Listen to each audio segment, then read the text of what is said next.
तो hey guys केमिति अच्छे भल अच्छे मु भी भल अच्छे आप स्वागत कर नुआ ब्लॉग वीडियो में। तो आपण आज देखेबी नुआ वीडियो तो बहुत ही भल हम। तो आज टॉपिक होगा ओडिशा में आज आम माटी बाड़ी अच्छी कि नहीं। तो आपण पूरा भरी भरी मेसेज आसूला। तो आमर भुवनेश्वर में माटी बाड़ी अच्छी कि नहीं तो आपण जानवे। तो वीडियो में बनी रहो। तो भुवनेश्वर भुवनेश्वर भुवनेश्वर भुवनेश्वर कौटी अच्छी भुवनेश्वर। तो सपना आसी मो भी एक दिन ना एक दिन भुवनेश्वर जावाई। तो ये सपना केতিয়া पूरा हम आपण मानक जान। तो आपण मानक देखुच मो वीडियो किंतु लाइक शेयर कमेंट करूँ न। तो नुआ नुआ आपण मोर चैनल में विजिट करूँ तो प्लीज मोर चैनल को सब्सक्राइब कर दियो। और मुई इमिती ब्लॉग वीडियो लेके आसबि और आपण मानक पूरा एंटरटेनमेंट करी। तो आज टॉपिक है भुवनेश्वर। तो भुवनेश्वर में होगला बहुत ही भल जगह।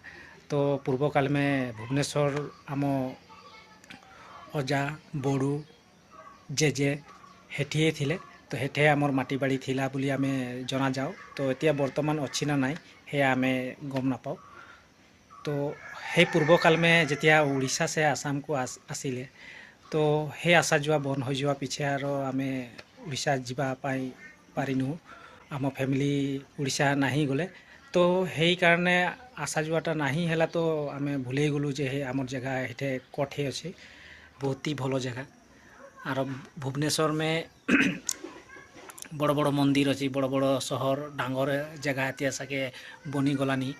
तो आमे छोटू काल रे आम बड़ू आमको कहूला जे हे जगह में इमती थिला ये जगह में इमती थिला। तो बहुत ही चेंजिंग हो जाए भुवनेश्वर। तो भुवनेश्वर में मुई सुना पाई कि आमर जो जय जगन्नाथ मंदिर बहुत ही बड़ अच्छी। आपण मान प्यार सपोर्ट जदि थकती तो निश्चय एक ना एक दिन आम देश को आम ओडिशा देश को एक ना एक दिन जाकि आसबि।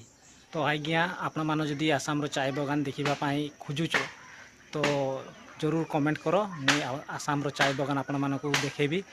तो जरूर कमेंटा करिवो तेतिया मुई आसाम चाय बगान ब्लॉग एकटा बनै कि आपण मानक देखेबी। तो बहुत ही भलो आसाम चाय बगान तो देखि पाइबो। जरूर एक ब्लॉग बनैबी आपण मान कारणे।